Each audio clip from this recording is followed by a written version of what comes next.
बिस्मिल्लाहिर्रहमानिर्रहीम अस्सलातु वस्सलामु अलैका या रसूल अल्लाह व अला आलिका व अस्हाबिका या हबीब अल्लाह अस्सलातु वस्सलामु अलैका या नबी अल्लाह व अला आलिका व अस्हाबिका या नूर अल्लाह। एफजेन चैनल के नाजरीन, प्रोग्राम है हेल्थ इज़ वेल्थ। जी हाँ, इस प्रोग्राम का मकसद है आपकी अपनी हेल्थ को बेहतर बनाना। हम भी चाहते हैं कि हमारे एफजेन चैनल के ज़रिए से हमारे नाजरीन के लिए हम कुछ हेल्थ कॉन्शियस चीज़ें डिलीवर करें, ताकि होम रेमेडीज़ और कुछ प्रिकॉशंस के ज़रिए से आप भी अपनी हेल्थ को बेटर बना सकें। ज़ाहिर है, हम जिस जनरेशन में हैं, इस जनरेशन में फूड लाइफ बड़ी एक्सप्लोर की जाती है। अलग अलग जगहों पर खाने की अलग अलग मोहल्ले बनते हैं, गलियाँ बनती हैं, जहाँ पर लोग अलग अलग तरह की ग़िज़ाएँ, अलग अलग तरह के फूड्स ट्राई करते हैं। करना भी चाहिए, ये अपना शौक़ होता है, लेकिन ज़ाहिर है इसी के साथ साथ अपनी हेल्थ को मेंटेन रखना बहुत ज़रूरी होता है। कई बार फूड पॉइजनिंग, इंडाइजेशन या फिर एसिडिटी वगैरह की वजह से इंसान जो है बहुत ज़्यादा मुश्किलात का शिकार होता है, और इसकी वजह से कई परहेज़ और कई तरह की बीमारियों में जो है वो मुब्तला होता है। आज एसिडिटी और इंडाइजेशन के टॉपिक पर बात करने के लिए मेरे साथ प्यारे प्यारे डॉक्टर साहब मौजूद हैं। डॉक्टर बिलाल साहब, माशाल्लाह। कैसे डॉक्टर साहब, खैरियत से हैं आप? अल्लाह का एहसान, अल्हम्दुलिल्लाह, अल्लाह कुल्ली हाल। प्रोग्राम में आपको हम मरहबा वेलकम कहते हैं। डॉक्टर साहब, बहुत इंपॉर्टेंट टॉपिक है और मेरे ख्याल से नाजरीन की दिलचस्पी और ज़्यादा बढ़ेगी जब उनको पता चलेगा कि ये ऐसा टॉपिक है कि डे टू डे लाइफ से कनेक्ट कर रहा है। आज एसिडिटी या हम लोग गैस्ट्राइसिस कहते हैं इसे, कि ये इतना ज़्यादा कॉमन हो चुका है कि आज ये हम यूँ समझें कि लोगों में बहुत ज़्यादा पाया जा रहा है, बल्कि हर घर में इसका एक बीमार शख्स मौजूद होगा, तो शायद मैं गलत नहीं होऊंगा। तो बात करते हैं कि सबसे पहले ये क्या है एसिडिटी, क्या है ये गैस्ट्राइसिस और क्या इसके मामलात होते हैं। थोड़ा अगर आप इस पर रोशनी डालें, इंट्रोडक्शन पे इसके अगर कुछ बात करें हम तो। बिस्मिल्लाहिर्रहमानिर्रहीम, सल्लल्लाहु अलैहि या रसूलल्लाह सल्लल्लाहु अलैहि वसल्लम।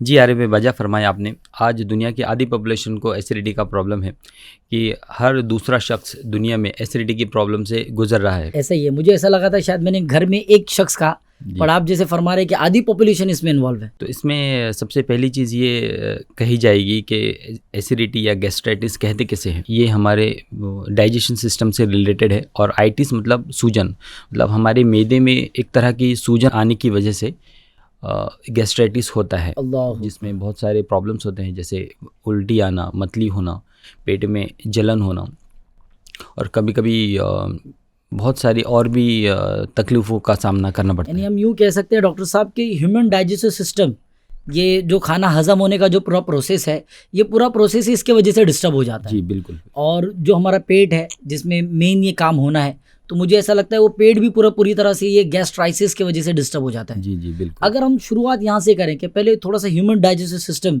यानी हमारा खाना हज़म होने का जो प्रोसेस है, अगर नाजरीन के साथ डिस्कस करें। असल में इसमें शुरुआत होती है हमारे मुंह से, कि जब भी हम निवाला हमारे मुंह में डालते हैं तो पहले दांतों के ज़रिए वो चबाया जाता है। ऐसा ही है। फिर सलाइवा के ज़रिए उसमें डाइजेस्टिव एंजाइम मिक्स होते हैं। फिर वो हमारा खाने एसोफेगस के ज़रिए जो खाने की नली होती है मैदे में उतरता है। मैदे में कुछ वक्त रुक कर फिर वहाँ से गैस्ट्रिक जूस उसमें मिक्स होता है। फिर वहाँ पे बहुत सारे जो हमारे एनर्जी प्रोडक्ट्स है, जो हमें खाने से मौसूल होते हैं, मिलते हैं, जैसे कि प्रोटीन का ब्रेकडाउन वहाँ पे होता है। और दूसरे जो जरासीम हम खाने के साथ हमारे पेट में जाते हैं, वो हमारे पेट में गैस्ट्रिक जूस एक की खासियत ये होती है कि वो एक तेज़ाबियत रखता है। तो तेज़ाबियत की वजह से वो जरासीम वहाँ पे मर जाते हैं। फिर बाद में ऐसा होता है कि वहाँ पे 2 से 4 घंटे फूड वहाँ पे रहता है। फिर फूड ब्रेक डाउन होता है, फिर वहाँ जरासीम मरते हैं। फिर वो फूड को आगे ढकला जाता है, जो वो जाती है स्मॉल इंटेस्टाइन में, जिसे छोटी आंत कहा जाता है। जी जी। जिसका कहा जाए तो 10 से 22 फुट जिसका टोटल रकबा होता है, और 1 सेंटीमीटर उसका डायमीटर होता है। और उसके बाद फिर वो बड़ी आंत में जाता है, फिर वहाँ से एनल, फिर रेक्टम के ज़रिए खाना बाहर निकलता है। डॉक्टर साहब, डाइजेस्टिव सिस्टम तो ज़ाहिर है बड़ा है और एक अच्छा बड़ा एक प्रोसेस है, लेकिन ज़ाहिर है मुझे ऐसा लगता है कि ग़िज़ा का असल में, खाने का असल में जो पूरा प्रोसेस है वो पेट में है, और ये जो अभी आपने गैस्ट्रिक जूस के बारे में बताया, ये भी सारा पेट में ही होता है और यहाँ पर सारी चीज़ें होती हैं।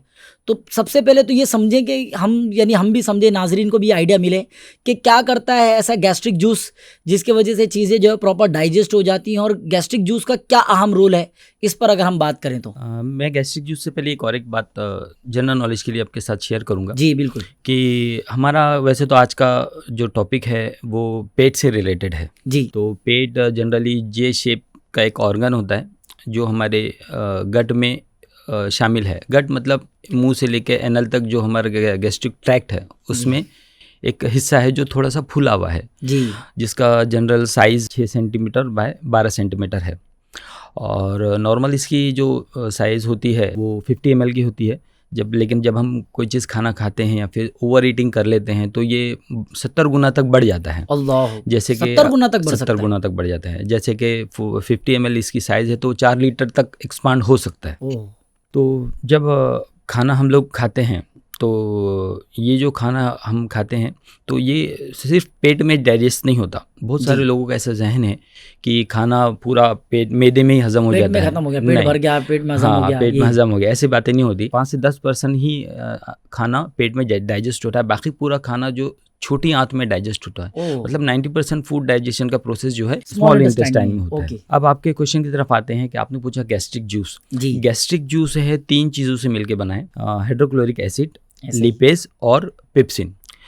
तो हाइड्रोक्लोरिक एसिड जो है ये काफ़ी हद तक बहुत ज़्यादा तेज़ाबियत रखता है। मतलब अगर ये एसिड हमारी जिल्द पर डाला जाए तो जिल्द जल जाएगी। यानी वो केमिस्ट्री स्टूडेंट जो केमिस्ट्री लैब में जिन्होंने वक्त गुजारा होगा, नाजरीन में भी हो सकता है इस तरह के स्टूडेंट्स होंगे, या पास्ट में इस तरह के स्टूडेंट्स होंगे जिन्होंने केमिस्ट्री लैब देखा है। तो जब सुनते थे HCl तो वो खुद भाई एसिड है तो कुछ शायद इस तरह का होगा।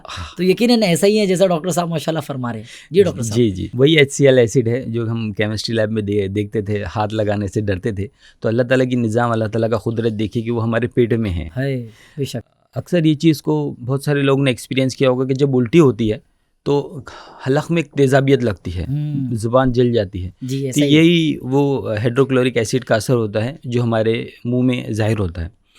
बहुत सी बार ऐसा देखा गया है कि मुंह में अल्सर्स वगैरह भी आ जाते हैं। वो इस वजह से भी आते हैं कि पेट की गर्मी बढ़ने की वजह से, उल्टी होने की वजह से, और कुछ ज़ख्म जल्दी हील नहीं होती। अब हम सुन रहे हैं डॉक्टर साहब कि ये HCl जो है ये इतना हार्मफुल है, लेकिन पेट में हिफाजत से भी है और आई थिंक खाना डाइजेस्ट करने में एक बड़ा रोल अदा करता होगा। जी HCl के 2 रोल हैं। पहला रोल है कि जो जरासीम हम लोग खाते हैं, क्योंकि ये जो जरासीम हम खाते हैं ये हमें आंखों से नज़र नहीं आते। ऐसे ही ये बहुत माइक्रोस्कोप से देखे जाने वाले जरासीम रहते हैं और ये बहुत नुकसानदेह रहते हैं।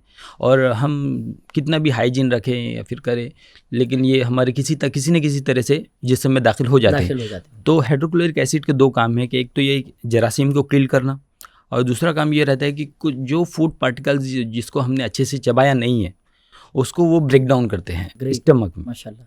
तो ये 3 चीज़ों से ये बना होता है। और इसका एक अहम काम स्टमक में ये होता है कि प्रोटीन डाइजेस्ट करता है।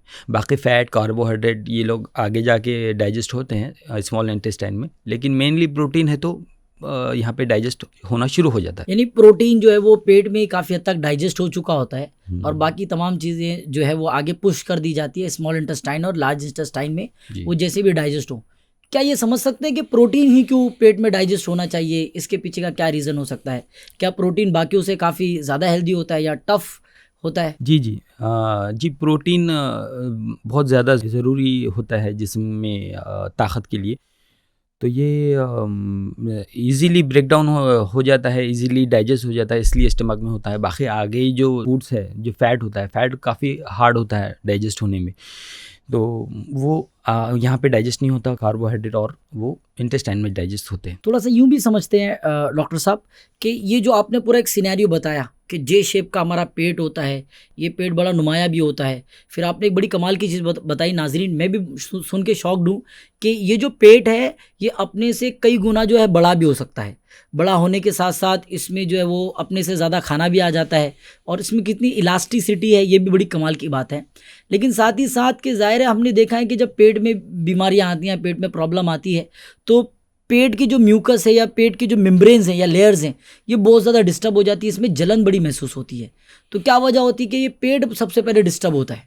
80% बीमारियों का कारण सिर्फ हमारा खाने में बदहितियाती है। अल्लाह। उसकी वजह से क्या होता है कि अभी इतना पावरफुल हाइड्रोक्लोरिक एसिड जो हमारे पेट में ऑलरेडी मौजूद है, और देखा जाए तो पेट भी हमारा एक तरह का गोश्त ही है, तो वो हमें नुकसान क्यों नहीं पहुंचाता? जैसे कि आपने फरमाया म्यूकोजल लेयर, अल्लाह ताला की कुदरत ये है कि एक म्यूकोजल लेयर ही है जो हमें इस एसिड से हमारे मैदे को बचा कर रखती है। सुभान अल्लाह। लेकिन हमारी बदहितियाती, हमारी नफ्सियाती ख्वाहिशात, जो हमारा दिल करता है कि ये खा लूँ वो खा लूँ, कोई भी वक्त में बे टाइम खाना, बाकी तो इसकी वजह से क्या होता है कि वो मेम्ब्रेन वीक हो जाता है।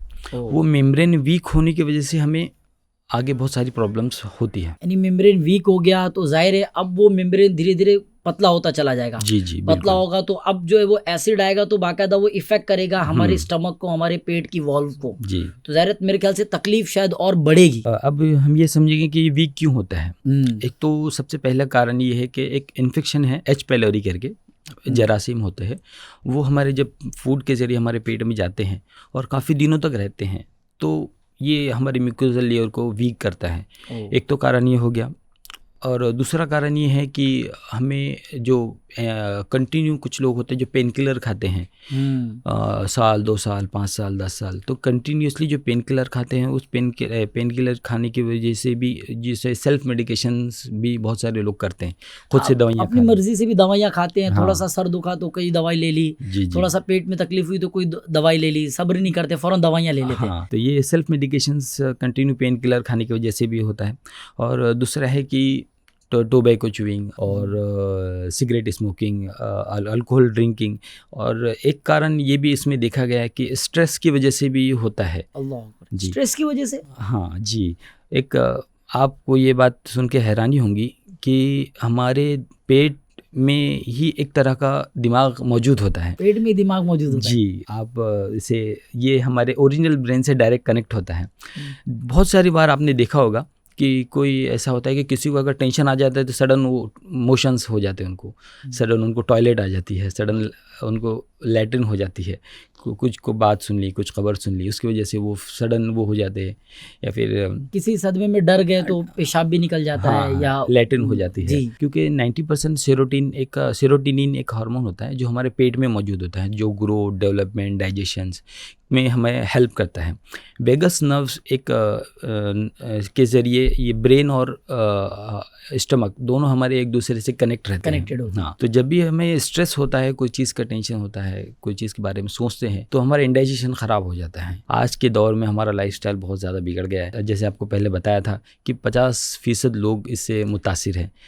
कि सबसे मेन चीज़ आती है कि हमें एक आज के टाइम में लॉकडाउन के बाद से कि बैठी जगह काम करना है, बैठी जगह हर चीज़ अवेलेबल हो जा रही है, वर्क फ्रॉम होम हो रहा है, और इंडाइजेशन वाली जो फूड्स है, जो स्पाइसी, ऑयली, नॉन वेज वगैरह ज़्यादा खाने में। बल्कि मैं आपकी बात में कुछ ऐड करता हूँ। पहले तो जो रुझान था मेहनत करने का, खुद से जाके फ्रिज से पानी की बोतल निकालने का, कुछ अब अगर मन किया तो खुद से बना लेने का, अब वो चीज़ें भी जो है वो धीरे धीरे जा रही हैं। जी जी। अब तो क्योंकि आपको पता है कि फ़ोन पे बुक करूँगा, 15 मिनट में जो भी खाना मैं ऑर्डर करूँगा वो आ जाएगा। तो शायद मेहनत करने की जो आदत है वो जिस्म जो है ना वो खो चुका है।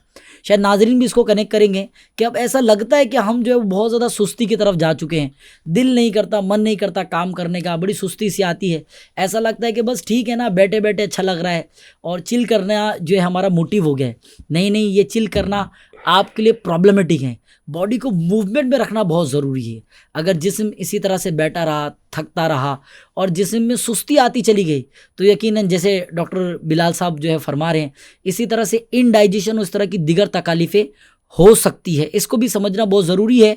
और पेट, क्योंकि अभी डॉक्टर साहब ने इसको मेंशन किया, डॉक्टर साहब 80% बीमारियाँ ना जी, 80% बीमारियां जो है वो सिर्फ पेट की खराबी की वजह से या इनडाइजेशन की वजह से ही हमें हो रही हैं। तो पेट एक अहम रोल अदा करता है हमें और आपको सेहतमंद रखने का, हेल्दी रखने का। तो बढ़ते हैं डॉक्टर साहब की तरफ कि ये बहुत ज़्यादा कांस्टेंट होता जा रहा है। तो क्या यही एक वजह है कि लोगों ने जो है वो मूवमेंट करना छोड़ दिया है, इस तरह की या और भी कोई इस तरह के इश्यूज़ आप ऐड करना चाहें कि क्या वजह है कि अब जो है वो हमारा पेट में ये जो डाइजेशन का मामला ये डे बाय डे गड़बड़ करता चला जा रहा है। खाने के बाद कम से कम थोड़ा चलना चाहिए, टहलना चाहिए। एक एन एवरेज मेडिकल फील्ड में भी कहा जाता है कि 15 मिनट वॉकिंग करना चाहिए खाना खाने के 15 बाद। मिनट 15 से 15 मिनट। कोई सजेस्ट करता है कि 100 कदम 120 कदम, तो हाँ, ऐसे भी कोई जी शायद जी जी रिसर्च हो। जी 1 से 150 कदम हो जाते हैं 15 मिनट में। अच्छा, हाँ, तो वॉकिंग करना चाहिए। और सबसे अहम चीज़ ये है कि हमने जो खाने का निज़ाम बनाया है वो उल्टा किया है। जब घर से निकलो तो खाना पेट भर खा के निकलो। ओके। हाँ, दोपहर में मुतदिल खाओ और शाम में सिर्फ कुछ मिक़दार में कम खाओ। लेकिन आज हम उल्टा करते हैं। हमारी जितनी भी दावतें होती हैं, जितने भी प्रोग्राम्स होते हैं, जितने भी हम लोग खाने के दावत वो शेड्यूल्स बनाते हैं, वो अक्सर और बेशतर शाम के ही होते हैं। ऐसा ही है, बल्कि आप देखें शायद मॉर्निंग का जो ब्रेकफास्ट होता है तो बिल्कुल वो ब्रेकफास्ट ही होता है जी, और जी। बिल्कुल शॉर्ट होता है, और शॉर्ट भी क्या, टू शॉर्ट होता है वो। जी, जी, जी। कहीं तो बस जैसे मैं मेट्रो सिटीज़ की बात करूं तो वो एक चाय और बन पर या इस तरह का कोई चाय के साथ मिल गया, डुबो के खाया, ब्रेकफास्ट खत्म हो गया। जी, जी। लंच थोड़ा टाइट करेंगे, लेकिन मेरे ख्याल से डिनर जो होता है वो फिर वो शानदार और स्टार्टर और सारी चीज़ें चल रही होती है। तो बिल्कुल मैं आपकी बात को दुरुस्त कहता हूँ, हाँ, एग्री करता हूँ। इसमें आप जानवरों से भी थोड़ा सीख ले सकते हैं। कोई अच्छा। जानवर हाँ, कोई जानवर आपको ऐसा नहीं दिखेगा कि जो शाम में पेट भर के खाना खाता हो। ओह, इवन कुत्ते को भी आप डॉग का भी मिसाल ले लें तो उसके सामने आप गोश्त डाल दें तो वो उठा के रख देगा, सुबह खाएगा लेकिन रात में नहीं खाएगा, क्योंकि पता है कि खाना शाम में हज़म होता ही नहीं। वो जो गोश्त का टुकड़ा पेट में डालेगा तो हज़म होगा ही नहीं, क्योंकि चलना फिरना कुछ होता ही नहीं हमारा, बस खाते हैं और बैठे रहते हैं शाम में। तो ये एक ट्रायंगल शेप में होता है कि 100% में से 60% जो खाना होना चाहिए हमारा वो मॉर्निंग का होना चाहिए, 30% दोपहर का होना चाहिए और 10% सिर्फ शाम का होना चाहिए। कि हदीस में आया है कि शाम में जो बग़ैर खायस होता है वो जल्दी बूढ़ा होता है। बस 1 लुक़मे, 2 लुक़मे, 4 लुक़मे ऐसे कुछ ना कुछ खाकर सोना चाहिए। हमारे जो डॉक्टर साहब है ये महाराष्ट्र के एक डिस्ट्रिक्ट हिंगोली से बिलोंग करते हैं, और हिंगोली में तो शायद क्योंकि बिल्कुल वो तेलंगाना के नज़दीक है तो शायद इस तरह का ट्रेंड होगा कि इसी तरह का फूड सिस्टम चल जाता होगा। जी, जी। लेकिन मैं इसमें जो है ऐड करना चाहूँगा कि एक मेट्रो सिटी में रहने वाला शख्स, मुझ जैसा शख्स, मैं नाजरीन को भी इसमें कनेक्ट करता हूँ पहले, लेकिन मैं मेरे अपनी इस्लाह से शुरू करता हूँ। मेरी इस्लाह फरमाए डॉक्टर साहब कि मैं चाहता हूँ कि मैं मॉर्निंग में ज़्यादा खाऊँ, दोपहर में थोड़ा सा कम खाऊँ और रात में और कम खाऊँ। मुझे क्या चीज़ें प्रेफर करनी चाहिए? हमारे मेडिकल फील्ड में भी डॉक्टर्स को ये ख़ास तौर से एहतियाती दी जाती है कि बहुत सारे डॉक्टर्स को ऐसा देखा गया है कि वो जो एयरबॉर्न डिसीज़ है उसमें मुतासिर हो जाते हैं। ओह, हाँ, मैं आपके लिए ये सजेस्ट करूँगा कि एयरबॉर्न डिसीज़ में कौन से बीमारियाँ होती हैं। सबसे कॉमन बीमारी एयरबॉर्न डिसीज़ यानी जो हवा से होती है वो टीबी है। अगर मैं डॉक्टर एज अ डॉक्टर दवाखाने में मेरे क्लिनिक में आता हूँ, पेशेंट चेक करता हूँ और मेरे पास कोई टीबी का पेशेंट आता है, अगर मैंने खाना नहीं खाया मॉर्निंग में तो मेरी इम्यूनिटी का जो लेवल रहेगा वो बहुत लो रहेगा। तो जब इम्यूनिटी का लेवल लो रहता है तब बीमारी ज़्यादा इफेक्ट करती है। जब इम्यूनिटी स्ट्रांग होती है तो बीमारी के जरासीम कम इफेक्ट करते हैं। सुभान अल्लाह। इससे ये भी हमें समझ में आता है जैसे HIV हो गया और दूसरी जो ख़तरनाक जो बीमारियां हैं ये क्यों होती है, ये इम्यून डिसीज़ ही है ना, क्योंकि इम्यूनिटी जिसकी कम हो गई उनको ये डिसीज़ लायक हो जाती है। तो बहुत सारे डॉक्टर्स को टीबी के बारे में रिकॉर्ड किया गया, तो उसके लिए फिर तहक़ीक़ की गई कि डॉक्टर्स को टीबी क्यों हो रही। तो इस तहक़ीक़ में ये सामने आया कि डॉक्टर्स की इम्यूनिटी मॉर्निंग में कम होती है। कम किस लिए होती है? क्योंकि वो सुबह में खाना कम खाते हैं। इसलिए हमको ये मेडिकल फील्ड में हमारी पढ़ाई में ख़ास तौर से ये कहा जाता है कि जब भी आप OPD में जाएं, जब हम प्रैक्टिस के लिए जा रहे थे तो जब भी आप, हमारे सीनियर से कहते हैं जब भी आप OPD में जाए तो खाना पेट भर के खाकर आकर ही OPD में बैठे, क्योंकि आप OPD में बैठेंगे तो आपकी इम्यूनिटी अच्छी रहेगी। इम्यूनिटी अच्छी रहेंगी तो आपको जो दूसरी बीमारी होने वाली वो नहीं होगी। वाह, ज़बरदस्त, माशाअल्लाह उल करीम। तो नाज़रीन, डॉक्टर साहब के इस मशवरे को मैं और आप भी कबूल करें और मॉर्निंग में थोड़ा सा अच्छा, थोड़ा सा हेल्दी, थोड़ा सा हैवी नाश्ता करके जो है वो अपने जॉब पर, अपने काम की तरफ निकलें, ताकि बॉडी का इम्यून सिस्टम सुबह से ही एक्टिव रहें और हम चीज़ों में ज़्यादा से ज़्यादा लगे रहें। तो डॉक्टर साहब, चूँकि ज़ाहिर है हमारे एपिसोड का वक्त बड़ा लिमिटेड होता है, आखिर में समझते हैं कि जो आपने मेम्ब्रेन की बात की, अगर ये पेट वाला मेम्ब्रेन जो है, ये अंदर का पेट का हिस्सा है, अगर ये कमज़ोर हो जाएगा तो क्या इसके इफ़ेक्ट होंगे हमारे अपनी लाइफ पर और क्या प्रॉब्लम हम फेस कर सकते हैं, इस पर थोड़ी सी बात कर लेते हैं। जी, बड़ी अच्छी बात की तरफ आपने वो किया कि बहुत सी बार ऐसा होता है कि जब एसिडिटी होती है कि शुरुआती तौर पे पता नहीं चलता, हम लोग इस पे ध्यान नहीं देते कि ये एसिडिटी है या कुछ और है, नॉर्मल समझते हैं। लेकिन जब बात समझ में आती है तब तक बात काफ़ी हद तक बढ़ गई बढ़ होती गई है। होती है। इसमें ऐसा होता है कि सूजन आ जाती है मेम्ब्रेन पे, मेम्ब्रेन वीक होने की वजह से हमारी गैस्ट्रिक वॉल पे, तो वो सूजन एक आती है। दूसरा होता है कि एक हार्ट बर्न होता है, मतलब सीने के एकदम बीचों बीच जलन होती है, तो और वो तेज़ जलन होती है। अब इसमें 2 तरह का गैस्ट्राइटिस देखा जाता है। एसिडिटी 2 तरह की है, एक शॉर्ट ड्यूरेशन वाली, एक लॉन्ग ड्यूरेशन वाली। एक कुछ वक्त के लिए एसिडिटी होती है, बाद में नॉर्मल हो जाता नॉर्मल है। हो जाते हैं, और सही। कुछ कुछ पेशेंट ऐसे होते हैं जिनको लॉन्ग टर्म के लिए कंटिन्यू एसिडिटी होती है, महीनों महीनों भी हो जाती महीनों होगी। भी एसिडिटी होती है। जी। अब वो क्या होता है कि डॉक्टर साहब हम एकदम सादा सादा खा रहे हैं और एकदम हेल्दी फूड खा रहे हैं, सलाद खा रहे हैं, फ्रूट्स खा रहे हैं, पानी ज़्यादा पी रहे हैं, पानी उबाल के पी रहे हैं, फिर भी हो रहा है। ये इसलिए हो रहा है क्योंकि आपने शुरुआती तौर पे ध्यान नहीं दिया ये चीज़ पे। अगर शुरुआती तौर पे अगर ध्यान दिया होता तो आज ये बात बड़ी नहीं होती। और फिर इंडाइजेशन होता है, जैसे मतली होती है, उल्टी आती है, डकारे आती है, पेट फूला फूला से लगता है। अब इसमें ऐसा देखा गया है कि हमारे जिस्म में अच्छे जरासीम भी होते हैं, जिसे फ्रेंडली बैक्टीरिया कहा जाता है, जो हमारे डाइजेशन के लिए बहुत ज़्यादा इंपॉर्टेंट है। अगर वो फ्रेंडली बैक्टीरिया हमारे जिस्म में मौजूद नहीं हो, हमारे आंतों में मौजूद ना हो, तो हमारा फूड भी डाइजेस्ट नहीं होता है। तो ये बैक्टीरियल इन्फेक्शन की वजह से या फिर किसी और कारण की वजह से ये बैक्टीरिया की कॉलोनीज़ पे भी इफेक्ट पड़ता है, जिसकी वजह से फूड डाइजेशन नहीं होता है। तो मेनली यही देखा जाता है कि मतली होना, उल्टी आना, पेट में जलन होना, इसकी वजह से फिर सर भी चकराता है, कभी सर में दर्द भी, शदीद दर्द होता है। किसी किसी को आपने देखा होगा कि उल्टी होने के बाद शदीद सर में दर्द होता है। ये इसी वजह से होता है कि पेट में इंडाइजेशन, एसिडिटी बढ़ जाती है। अल्लाह आफियत फरमाए, रहमत की नज़र फरमाए, खैर फरमाए। FGN चैनल के नाजरीन, आप बिल्कुल अपनी फूड लाइफ को एक्सप्लोर करें, अच्छी अच्छी ग़िज़ाएँ खाएँ और अल्लाह पाक ने नवाजा है तो जी हाँ बिल्कुल आप जो है वो अलग अलग डिशेस ट्राई करें। लेकिन याद रखें, इंसानी जिस्म को जो है वो संभालना ये आपकी ज़िम्मेदारी है। जी हाँ, आपका जिस्म, आपका पेट, ये आपकी ज़िम्मेदारी है। खुदारा इस पे जुल्म नहीं करें। जैसे कि डॉक्टर साहब ने भी गाइड किया कि कोशिश करें कि इम्यून सिस्टम को स्ट्रॉन्ग रखने के लिए सुबह अच्छा खाएं और दोपहर में भी जो है वो यूँ समझे कि मैक्सिमाइज़ करने के बजाय मिनिमाइज़ खाएं और रात के वक्त उसको और थोड़ा सा कम कर लें, ताकि आप हेल्दी भी रहें और पेट की परेशानियों से भी जो है वो आफियत में रहें। इंशाअल्लाह करीम नेक्स्ट एपिसोड में मज़ीद समझेंगे इंडाइजेशन को और समझेंगे किन प्रिकॉशंस के ज़रिए से हम अपनी सेहत को, अपने आप को बेहतर बना सकते हैं। इसी तरह की बेहतरीन इंफॉर्मेशंस के लिए ख़ुद भी देखते रहिए और दूसरों को दिखाते रहिए FGN चैनल।